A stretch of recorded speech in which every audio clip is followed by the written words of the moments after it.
You ask Tiger to calculate.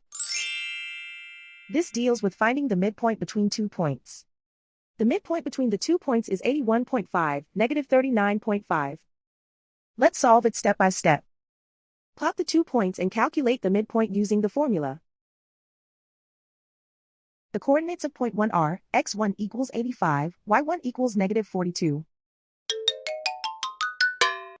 The coordinates of point 2 are, x2 equals 78, y2 equals negative 37. PM represents the midpoint of the 2 points.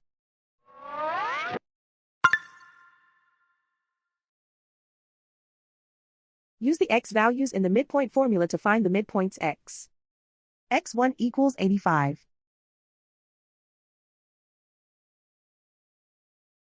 x2 equals 78.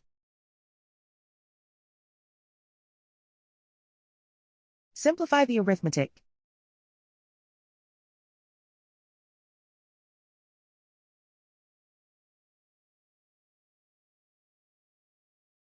Use the y values in the midpoint formula to find the midpoints y. y1 equals negative 42.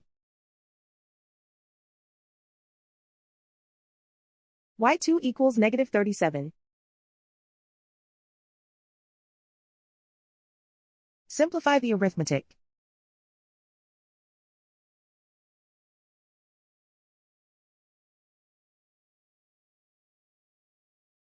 And so, the midpoint is 81.5, negative 39.5.